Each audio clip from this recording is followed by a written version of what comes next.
All right, we're back again, everyone. It's Gerald Glassford coming right back at you here from the pop culture cosmos. Well, a lot of people have talked about what's gone on this week with a lot of the trailers that have hit because it's a trailer barrage, like I was just saying with Josh out there. Trailers to the left, trailers to the right. We had three big trailers coming this week, two from Disney. Well, one was from Marvel, anyways. But we had Black Widow, we had the Mulan trailer, we also had James Bond 007 also coming out this week. But for two of the trailers right now, somebody really wanted to go ahead and say, Gerald, I want some time on your show to talk about what's going on with the Mulan trailer and also the Black Widow trailer. So I said, you know what? The floor is yours, my friend. It is our good friend. You got to check out everything that's going on with Hunniqueen. That's HUNNICWEEN. You could catch it out on Facebook. Also, as well, you can look for back episodes of his awesome podcast, Hunniqueen. It is my good friend, Mr. Jason Todd Fineburgh. And I'll tell you what, Jason, happy holidays to you and the family. I just wanted to wish you and everyone out there all the best before we go ahead and talk about some good stuff going on with Black Widow and Mulan. Yeah, I think the holidays came very early this year for me. I got what I wanted, not one, but two new jobs. I just came from orientation from one of them, which is great. School is going a lot better. I'll be done with that program in August. And yeah, as for Hunniqueen, I've been talking to my friends Kendra and Edward. We were hoping to do something December. We may start up in January, but yeah, we're slowly and surely starting to crawl back into the podcast world. But this was something I really, really needed to discuss. And we kind of discussed Endgame and how great it was and how sad that Black Widow was going. We never got a Black Widow trailer or movie or anything. And I sat in an audience with 90% of it being female for Captain Marvel this year. And I sat there and walked out, and I think about 5 or 10 women in unison all said at the same time I was walking out, that was it. And they wanted more action. They really didn't care about so much the girl power thing. And where was the Black Widow movie? That's pretty much what I said. That was it. Where was the Black Widow movie? And nobody's really talking about Captain Marvel anymore other than nobody likes Brie Larson. And that she's supposed to be such a big thing in Endgame, and that didn't happen, and people were upset that Black Widow's dead, and that Alita Battle Angel didn't do well at the box office. So 2 disappointments. But then, lo and behold, we find out we are getting a Black Widow movie, and it takes place during, I guess, post or pre-Civil War. It's supposed to take place in 2016, both real time and Civil War time. So the other tidbit that I found out is that, yes, Robert Downey Jr. as Iron Man / Tony Stark will be in the movie. Now, I don't know if it's going to be a small cameo. I don't know if it's going to be they're kind of sketchy on this, but yeah, it was announced that he's going to be in it somehow. And we're also getting another character that I never thought we'd see, because this is a controversial one, the Red Guardian, and it's played by Hellboy, 2019. A movie I didn't care for. I don't think anybody did. But... Well, David Harbour is the actor. Well, yeah, but, if you like Stranger Things, I've tried to get into it. I can't. I don't see what the hype is. As for Hellboy 2019, I didn't care for it either. And I see him now. I didn't even recognize him first as Red Guardian. But he's pretty much, I guess, the Russian Captain America, if that makes any sense. I like the tone of this trailer. I like the casting of this trailer. I don't know what the story is. And from what I heard, also Taskmaster is supposed to be the villain. Which means that even though Disney bought 20th Century Fox and they're going to continue Deadpool, and I think they're working on Deadpool 3 and Ryan Reynolds is still part of that, I don't think Taskmaster was a Deadpool villain, but he was part of Deadpool's universe. Well, I think, it had, if you checked out the trailer, out there, everyone. It had Thunderbolt Ross, William Hurt doing a voiceover, and you saw a younger version of Thunderbolt Ross in the trailer. I'm having a feeling right there when you're including Taskmaster and you've also got several other of the villains involved. I think in the eventual future we will have a Thunderbolt series on the way.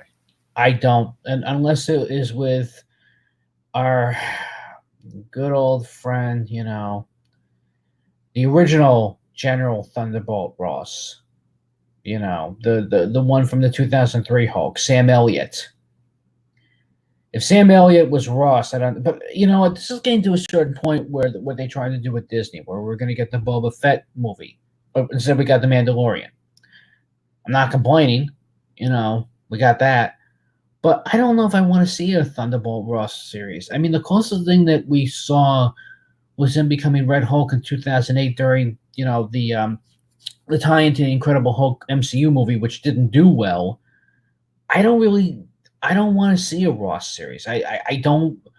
William Hurt. Well, you may not see them as a series, but you may see them integrated and eventually form as a team to maybe be the main antagonists. Let's say in whatever the next Avengers movie might be. If there is going to be another Avengers movie, because if Cap is out and Tony is dead, unless Tony becomes a new Jarvis, or if the super soldier serum gets to go back into Cap again, which I don't know if he wants to go back, because I guess it depends if Knives Out really did do that well, or if Chris Evans just wants to go back on the chicken and whatever diet. I don't really know. The only thing that I know is that Scarlett Johansson is back as Black Widow. Now, again, unlike Brie Larson's Captain Marvel, Scarlett has a personality. And to tide us over, I did see Jojo Rabbit. She was awesome in that. And it was from the director Taika Waititi, who, of course, directed Thor, Fraggle Rock. I love that movie, and I loved his personality. And he also voiced a character on Rick and Morty recently with the app. So when he directed Jojo Rabbit and he put ScarJo in there, it was a perfect fit. She's great. We just don't love her because she's sexy. We love her because she's both sexy and fun. I'm hoping that whatever was done in Endgame can kind of be undone, or at least do more. There's got to be a way to do more Black Widow movies, because I could see a trilogy, or I could see a Disney Plus series the way they're doing with Hawkeye and Falcon and Winter Soldier. And even what they're doing with Loki and what they're doing with Scarlet Witch. I could see them doing something more with Scarlett Johansson's Black Widow, whether it's stunt double or not. Now, I understand that she got pregnant during the MCU, and I understand that she has a kid now, and maybe that's why her character got killed off at Endgame. But it was definitely heartbreaking to see her go, and people were pissed. So this was great that with Phase 4, we're getting more of this.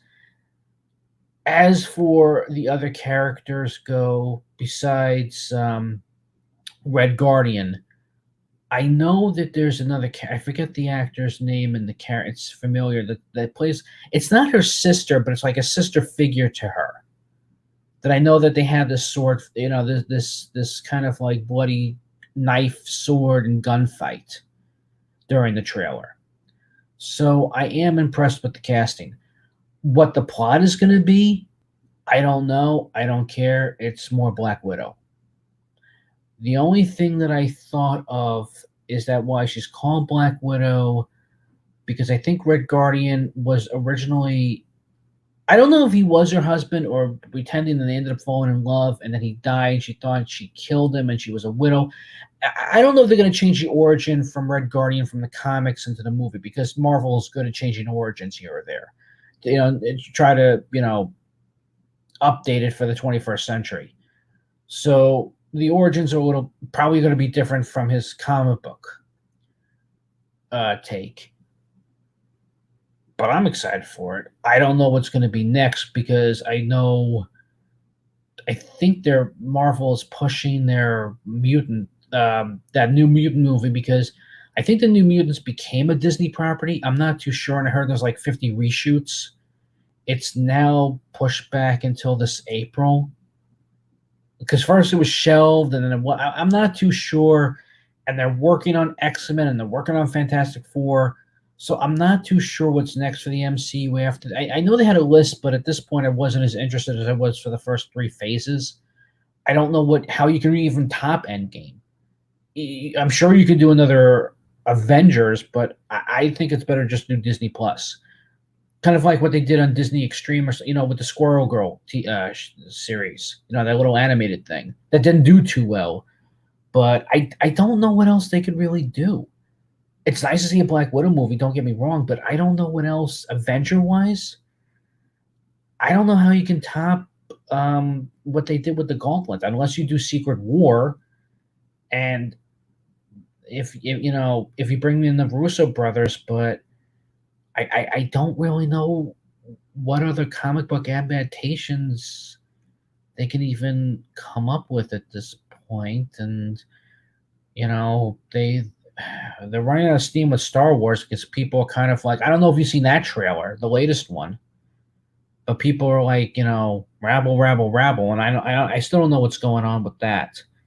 I've given up on the Rise of Skywalker. I've seen bits and pieces, so I have no idea what the hell is going on with that one. Well, I'm sorry, my friend, because it looks exciting for a lot of other people. Because as it closes out the Skywalker saga, I think a lot of people are just excited to see this part of the Star Wars saga end. What saga, though? I mean, I'm sorry, but what arc did Rey have other than she was on, I guess, Tatooine, or Tatooine's second cousin twice removed? I don't know how she got her Force powers. She doesn't have to be a Skywalker in order to have Force powers. So I'm not, because there'd be too many Uncle Dads in the gene pool. So I'm not too sure what she is, what motivates her, who her parents were, what's going on. We never got anything out of her, Finn, anyone of the Resistance, or even with Luke, or we have it's a mess. I will be going to Galaxy's Edge though in a couple weeks. I will talk about that because I'm kind of curious about those 2 attractions. And I love Mandalorian because the Baby Yoda, which is what everybody's calling it, it's kind of interesting to bring that character because we still don't know what species it is or how long it lives for. And I know that in episode 1 there was a female version of Yoda called Yaddle. But I guess if you're excited for that. And then I know there was the other trailer that came out. Well, Milan, that's one thing I want to get into because you're talking Disney and obviously with Baby Yoda because this is the way. And, I'll just say this. Because Baby Yoda has created a fervor like no other.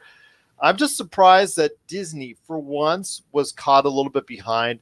I'm surprised they didn't have the merch already, just set for even Black Friday, because they should have anticipated something like this. And I think they were caught a little bit off guard by it. I'm hoping, like when you said, because you're heading down there, and I'm also heading there in the near future to check out Rise of the Resistance, the new ride that's just opened as well at Disney World. I want to check that out as well. I'm hoping that there'll be some type of merch for Baby Yoda, but I'm kind of disappointed that there isn't. No, because here's the problem, and this is what makes me grit my teeth, shake my head, and go, or give the middle finger to the mouse. Once upon a time, the finger was on the pulse, especially in the 80s when they were promoting the hell out of Black culture, and they had the Henwin plush pig dolls and the Gurgi plush dolls of those 2 characters. If like before there was Jar Jar, there was Gurgi from the Black Cauldron. The character that don't like it, but they had a potato in its throat. And Henwin was just a pig. And anything they could find, they would merchandise. I can't believe that Disney, out of all places, that either buys up things or tries to merchandise the hell out of everything, didn't think that this Baby Yoda was going to be, especially since there's a rumor that we're getting a new Gremlins movie or the release of Gremlins in theaters, one or the other, that they didn't think, with all the memes out there, that we were going to want a Baby Yoda. You're ordering it, but you can't get it until January or February. So I don't even know what the hottest Christmas toy is anymore because nobody knows. And it just seems to be coming after the holidays. So, I mean, I know Toys R Us slowly came back in a couple shopping plazas, just like a one level type of thing. And it's not that much inventory. But I can't believe they didn't think of pushing a Baby Yoda for the now and hedging their bets. So, no, I don't think it's going to be, even if they try to put this thing secretly in Galaxy's Edge, I can assure you, because by the time I'm going to be going there, it's going to be a mob for about, they'll sell out in minutes. It's kind of like where at California Adventure, they were selling the Infinity Gauntlet cup, where it was for $25, you get an Infinity Gauntlet cup where it's a gauntlet, it's plastic, and you can put 24 ounces of soda in the fist. But California Adventure didn't advertise it. You just had to show up and be there, and if you were lucky, you could buy one for $25. Fine.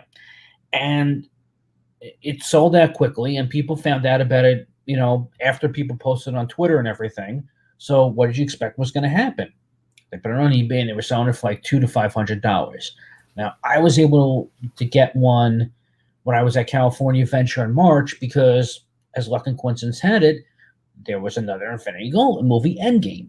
So, because they were releasing, but I missed the churros because that was something else. They decided to sell churros that were different colors of the Infinity Stones, and you actually had to do like a quest to get each color and flavor of the churro. I'm not going to tell you how to get the soul one because, the only thing you had to sacrifice, though, was your wallet. But it was pretty interesting nonetheless. I don't know why they didn't do this with Yoda, but the Mulan trailer, I'm stalling. Well, that's one thing I wanted to ask you. I mean, speaking of Disney, the Mulan trailer also came out this week, so I want to hear your thoughts on the Mulan trailer. Dishonor on you, Iger. Dishonor on you, the director of this live action Disney crap fest. Dishonor on the casting. Dishonor on the choice of putting in a female witch. Dishonor of not giving us Mushu. Dishonor of not putting in the songs. I don't know what the hell this is. This is a live action, but we're going to take all the fun and whimsy out of. I'm not saying the 98 version was a classic by any means, and the songs were kind of hit or miss, but I go back and it's aged well, and it's more than just going to McDonald's to get the Szechuan sauce. I can tell you right now, I'm not understanding what Disney is doing because people complain about the live action remakes. They go there. I will say this much. Out of all the remakes that I've seen, the only good one was Aladdin, and I don't even know why, because they tried to make it a Bollywood movie, and that kind of worked for about 45, 50 minutes. But it worked. Out of all the live actions, I'm okay with Aladdin. Nothing else. The less we say about Lion King and Dumbo, and because I've seen them. Oh, have I seen them? I don't understand the purpose of this. And don't tell me it's girl power or it's empowerment or you know what? A lot of women are saying at this point, thanks, but no thanks. If it ain't broke, don't fix it. We don't need this. We don't want this. And a lot of people are upset that Mushu is not in the movie. And Eddie Murphy has once again made a comeback because My Name is Dolomite on Netflix was awesome.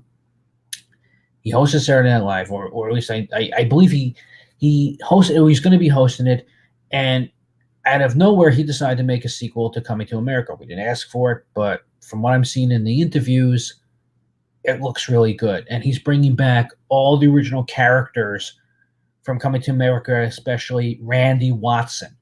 And I'm impressed, So they could have put Eddie Murphy as Mushu in this. And I'm not, there's no plot to this Mulan. And I don't understand that we have a witch.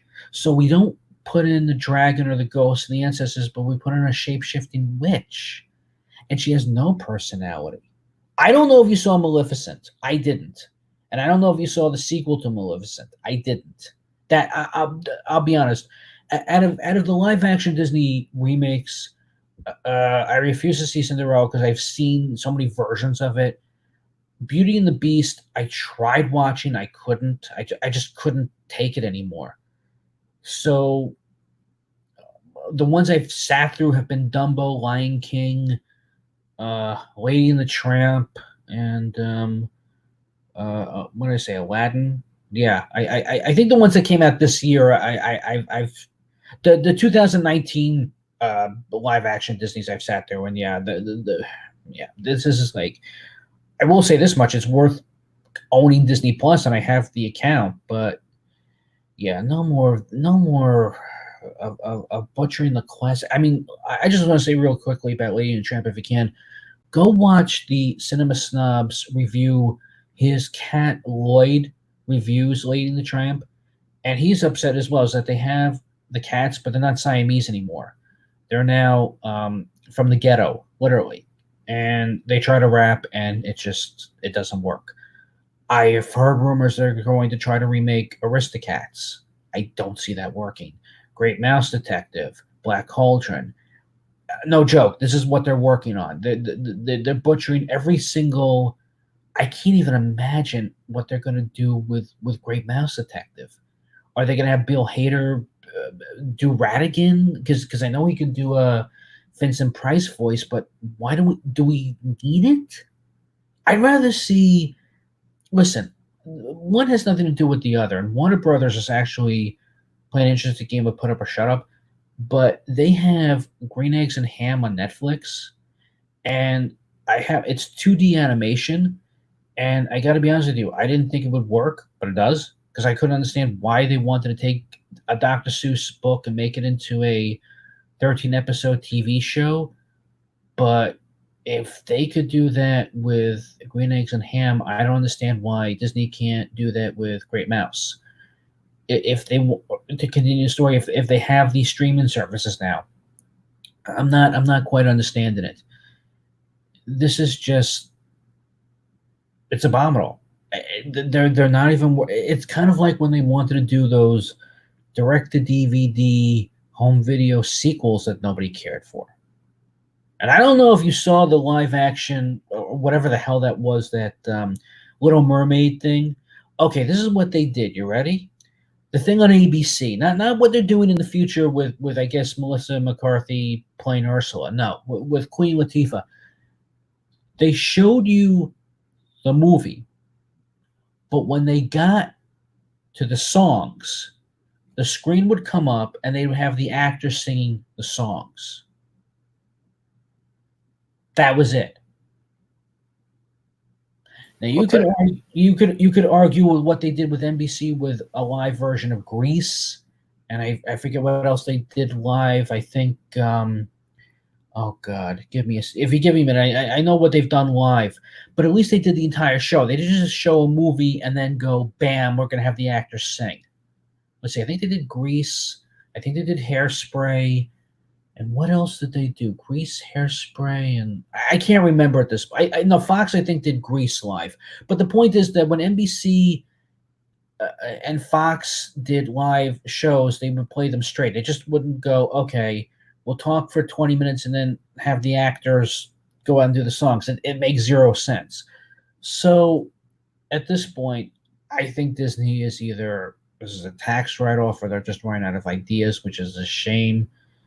And then, again, since nothing has to do with anything, but I'm just going to say it now, I've heard they're rebooting Pirates with a female pirate at this point. There's no more Jack Sparrow. That it'll have nothing to do with anything.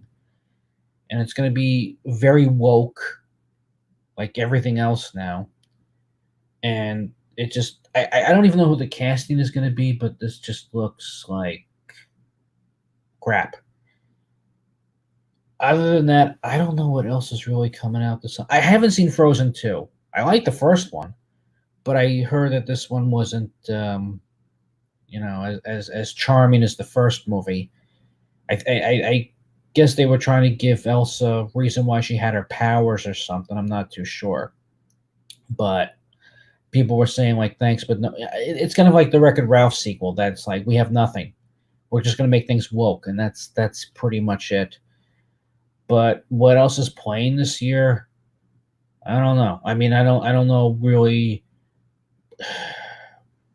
I don't know what kind of note to end on this. I think. Do you have any suggestions on how we should end this?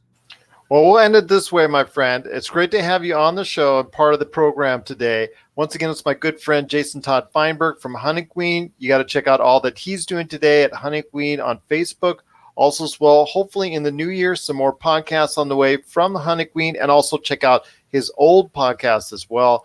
But we'll end it on this. We've talked about a theme over the course of this month about everybody sharing their thoughts on the best of pop culture in the decade. And I know you shared your thoughts as far as from a horror standpoint around Halloween with some of your picks for as far as your all-time horror picks that have been out there. And virtually all of them came from this decade. So I won't go into that in per se, but I wanted to talk to you about something about since you are a man in the know when it comes to horror movies, and that is this: how defining this decade is, or how should we define this decade in horror movies when it comes to the Conjuring franchise? Because I think it is the defining, I guess, IP, the defining, the type of it's essentially what horror movies to me have been all about, and what they've come to represent. Low budget, for the most part, high returns, and if successful, you could go ahead and feed one into the other, into the other, into the other. And I know there's other people that have talked about The Surge and some other films that are out there as far as that type of deal, but I don't think any property that has influenced the decade from a horror standpoint more than the Conjuring franchise. You see my facial expressions. I tried to get into the Conjuring franchise and try to rewatch it. Even the Annabelle. I think the only thing that was scary about Annabelle when I saw it in theaters, there were these two giggling girls, and they were literally glued to their phone. And I thought they were high or something. I have no idea. And I just politely told them to shut up because I'm trying. And we were the only ones in the theater at the time. And I decided to exit the theater, and as I'm walking, I can hear them behind me giggling and somehow disappearing like they were ghosts. I've tried watching Conjuring 2. I've tried watching Annabelle Comes Home. I've tried watching Annabelle Origins. I've tried watching The Nun. You know what? No, I'm going to actually go with Robert Eggers with The Witch that came out in 2015 and The Lighthouse that came out a few weeks ago. I didn't get to see it until November. It was very hard to find a theater that was playing The Witch, but I will say this much. I enjoyed that movie. It's a much better psychological horror, and it's not worrying about having the score go dun until it makes you jump. So there are no jump scares.